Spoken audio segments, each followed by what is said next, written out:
Oi, pessoal, estava com saudade de material novo, então vamos aí.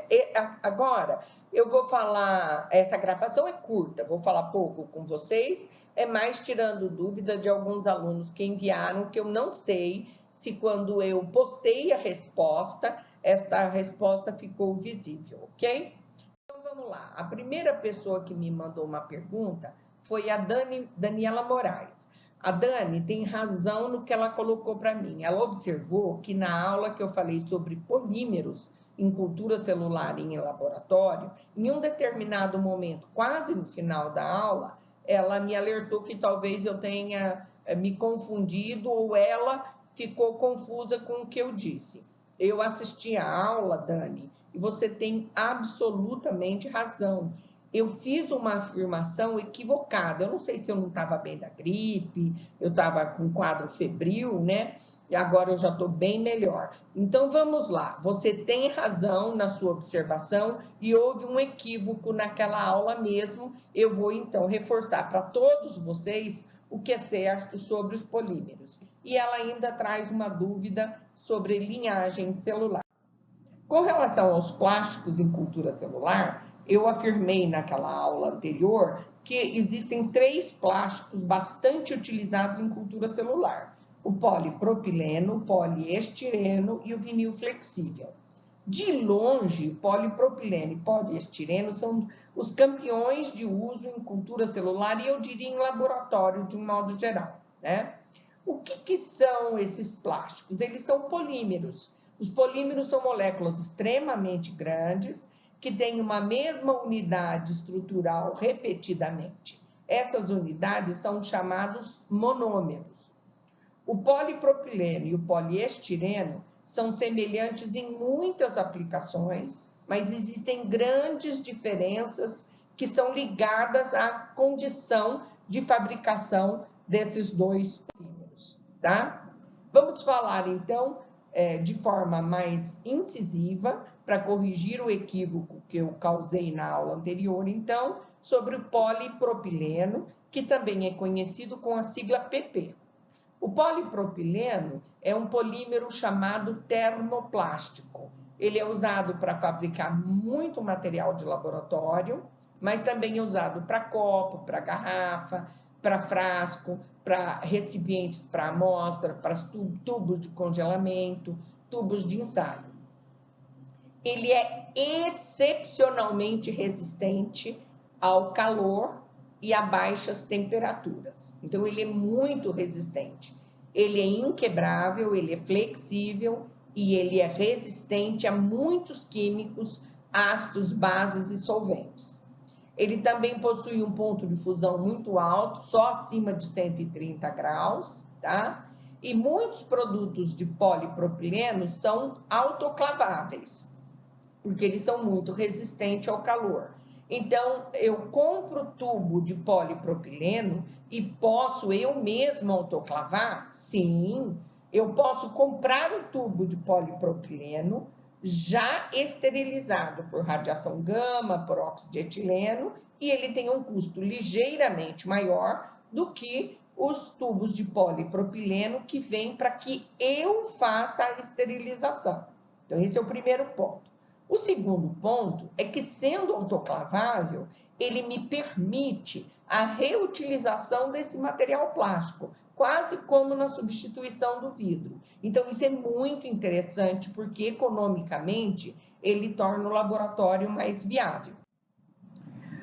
O polipropileno, ao contrário do estileno, então, o material produzido em poliestireno normalmente é descartável. Então, quando vocês usam tubinhos descartáveis, bem cristalinos, né, que são chamados tubos de hemólise, esse tubo é usado e jogado fora, porque ele tem uma baixíssima resistência a produto químico e à temperatura. Ele não pode ser reutilizado, tá? Então, ele é feito de poliestireno e não de polipropileno. Os produtos com polipropileno, eles são, então, considerados alternativas econômicas na substituição do vidro e na viabilidade financeira dos laboratórios de cultura. No entanto, existem muitas aplicações em que o vidro ainda é preferível em relação ao plástico. Existe hoje uma corrente forte mundial que começou na Alemanha, tentando voltar toda a cultura celular para o vidro em função do impacto ambiental que causa a destruição dos plásticos. A durabilidade, a alta resistência química e o alto nível de tolerância a diferentes temperaturas altas e baixas do polipropileno tornam ele o melhor plástico para laboratório. Então, se eu perguntar para vocês, as ampolas de criocongelamento ou de congelamento de células, eu as levo a menos 196 graus Celsius, nitrogênio líquido. Eu vou adquirir essas ampolas em quê? Em polipropileno. Se eu colocar a célula em ampolas de poliestireno ou em tubos de poliestireno, eles vão estourar completamente na presença da temperatura extremamente baixa do nitrogênio líquido. O poliestireno, ele é conhecido com a sigla PS, tá? E é um polímero fabricado a partir de monômero de estireno, que é um hidrocarboneto líquido fabricado comercialmente a partir até de resíduos de petróleo. A temperatura ambiente, o poliestireno normalmente é termoplástico sólido, mas ele pode ser derretido a altas temperaturas e depois ele vai ressolidificar também. Então, se nós formos usar um tubo de laboratório onde eu preciso submeter o material a um aquecimento de 90 graus, o poliestireno não é o tubo que eu devo usar, tá? Nós vamos deformar completamente esse tubo no aumento da temperatura, ele vai ressolidificar de novo e vai alterar, inclusive, a minha reação dentro do próprio tubo.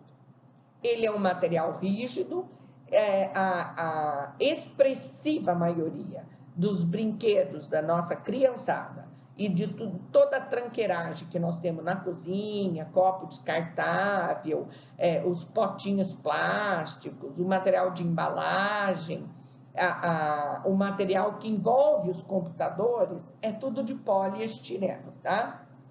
Embora o poliestireno ele seja resistente a alguns produtos químicos, ele não tolera bem solventes. Então, eu acho que eu até disse para vocês, se vocês colocarem, por exemplo, num tubo de poliestireno, o eugenol, que é um produto extraído do óleo de cravo e é um produto muito utilizado por dentistas, e colocar esse tubo de poliestireno dentro de uma caixa de isopor e colocar no seu carro para transportar, quando você chegar, todo o produto do eugenol vai estar impregnado no tapete do seu carro. Por quê? Porque o poliestireno não tem nenhuma resistência aos produtos, aos solventes químicos que o eugenol foi fabricado.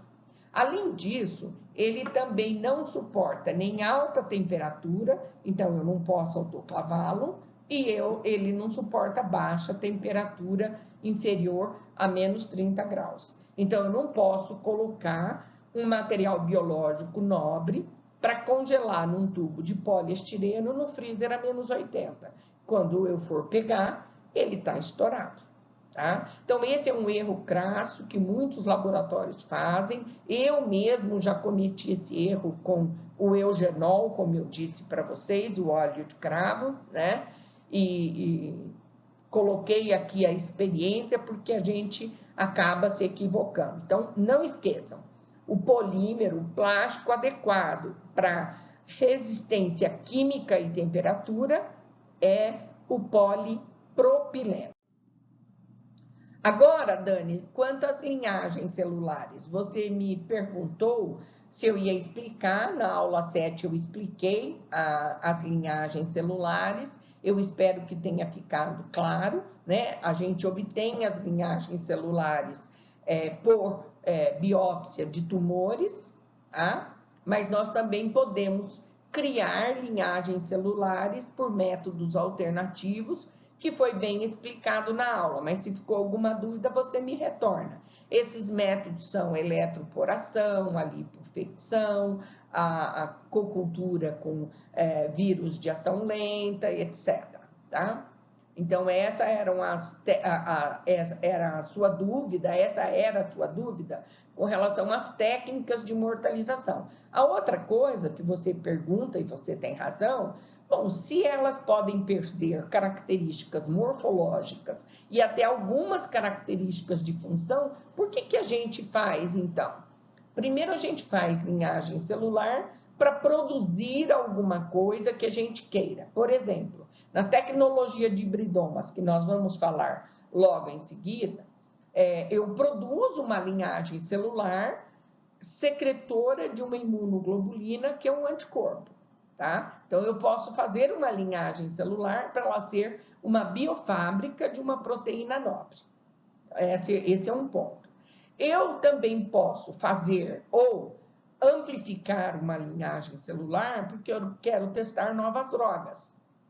Então, eu pego câncer metastático de próstata, câncer de mama e vou testar a quantidade ideal da droga para que eu obtenha uma mortalidade das células neoplásicas sem atingir as células normais. Eu vou estabelecer o que a gente chama de DL50 da droga. Então, para isso, as linhagens celulares são extraordinárias, né? Hoje, com a tecnologia tissue on a chip e organ on a chip, se fala cada vez mais de se obter as linhagens celulares para a gente fazer os ensaios in vitro de tolerância e bioequivalência a drogas, não usando mais animais. Agora vamos para a pergunta do Daniel. Daniel, você disse que, você me cita assim, que eu afirmei que as células são biofábricas, acabei de afirmar de novo, né? Que a gente pode criar uma linhagem como uma biofábrica, que tem seus prós, tem seu contra, nem sempre é fácil, mas que para proteínas complexas glicosiladas, nós precisamos utilizar as células de mamífero. Aí você pergunta se existe algum vírus, ou até mesmo vírus animal, que possa ser utilizado como biofábrica. Eu até refiz uma procura nas bases de dados científicas, mas não existe nenhum vírus secretor de proteína de interesse que seja terapêutico. Agora, nós sabemos que todo vírus, ele pode emitir partículas virais e que essas partículas virais, por exemplo, podem ser danosas ou interessantes. Agora mesmo, na pandemia do coronavírus, nós sabemos que durante um determinado tempo o vírus está ativo e vivo no organismo das pessoas, depois ele libera uma quantidade tão grande de DNA viral, tá? E esse DNA viral, ele se acopla a outras células e acaba também determinando mutações importantes quando entra em contato com outra cepa viral, e essas partículas, então, hoje estão em alta no estudo, né? Que são os exossomos e as vesículas extracelulares dos vírus. Mas, além disso, eu não tenho conhecimento de nenhum vírus que efetivamente seja usado como biofábrica. Eles são usados como agentes intercalantes para criar os fagos, né? E isso você bem disse. Ficou claro, Daniel? Se não ficou, se você tem uma outra informação, passa para a gente. Vamos discutir todo mundo, porque assim é melhor, tá bom? Vamos ver se tem mais uma pergunta. O Gustavo. O que o Gustavo disse? Ele falou para mim que os comentários estavam desativados, né? Então, eu vou ver o que aconteceu nessa aula, Gustavo, tá? Que você disse que os comentários estavam desativados, tá? A Tânia disse que tem uma curiosidade sobre as legislações que regem a terapia celular. Eu também respondi por escrito Mas, Tânia, fundamentalmente, todos os países têm órgãos reguladores que estabelecem seus marcos regulatórios, tá? Sobre os determinados temas de atuação, seja na área da saúde, na alimentar, etc. No Brasil, nos Estados Unidos, antes de tudo, nos Estados Unidos, esse órgão FDA, tá? O FDA, Food and Drug Administration, é o órgão regulatório dos Estados Unidos. Em cada um dos países existe um órgão como esse. No mundo, o FDA é considerado o órgão regulatório mais potente, mais conhecido, mais renomado. Recentemente, o FDA aprovou o uso do plasma hiperimune de indivíduos COVID-19 curados como forma terapêutica para os indivíduos que estão em estado grave na UTI, que é um projeto que o Aruan, a Nanda, a Pamela, eu e mais algumas pessoas que integram a equipe, nós já constituímos esse projeto, já está cadastrado na plataforma Brasil, e a nossa ideia é executá-lo aqui no Hemocentro de Botucatu, né? Foi mandado também para o Ministério e para a Secretaria da Saúde, mas a Secretaria da Saúde nos respondeu que não tem como nos auxiliar nesse projeto. Mas, enfim, voltando então agora ao panorama nacional, no Brasil, o órgão regulador e que publica as resoluções departamentais e colegiadas conjuntas, são as chamadas RDCs, ou as leis complementares, ou baixam portarias, é a Anvisa, Agência Nacional de Vigilância Sanitária, tá? A Anvisa tem legislação própria para os centros de processamento celular e para os centros de terapia celular. O centro de processamento celular é a área laboratorial altamente controlada, com uma equipe altamente treinada, que vai receber a biópsia ou as células, vai caracterizá-las, vai amplificá-las, tudo isso em condições GMP, Good Manufacturing Practice. Agora, o CTC, o Centro de Terapia Celular, é o correspondente à atuação clínica do uso das células processadas no CPC.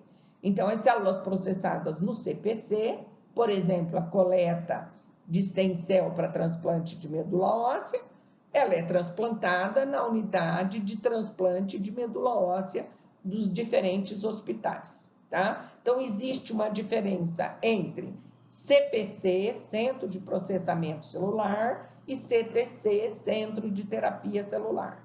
Existe também uma categorização em CTC, que só faz pesquisa animal, pesquisa em humanos, ou que faz protocolos clínicos de fase 1, 2 ou 3, etc., e que são regulamentados de forma bem específica. Então, entre na página da Anvisa e consulte a legislação específica. Ok, Tânia?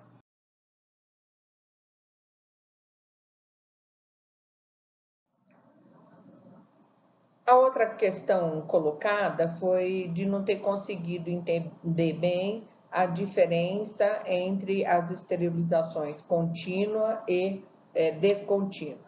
Vejam, esses tipos de esterilização, também chamado de batelado contínuo, eles são utilizados fundamentalmente nos meios industriais, né, no escalonamento dos produtos e em bioreatores. Se você observar o gráfico que está na apostila, você vai ver que na esterilização embatelada, você tem um tempo muito longo de exposição ao calor, enquanto que na esterilização contínua, esse tempo é muito menor. Então, a esterilização contínua é uma forma útil para processos em que o meio é adicionado ao bioreator, durante a fermentação. Ele evita recontaminação durante o processo. Normalmente, o método é denominado também de HTST, High Temperature Short Time, que atinge temperaturas entre 110 e 140 graus Celsius, mais ou menos, tá? Empregando o vapor saturado.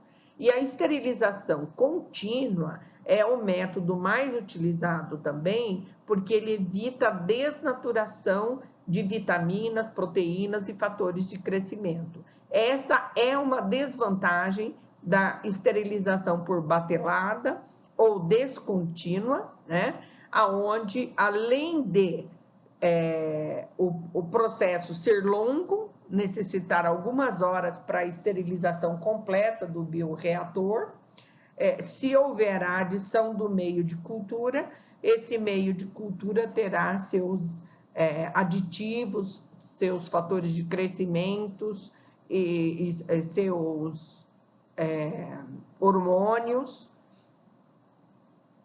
completamente degradados. Então, é uma forma menos utilizada. Então, a esterilização contínua acaba sendo realmente o processo mais utilizado na área de bioreatores e biofermentação. Ficou claro?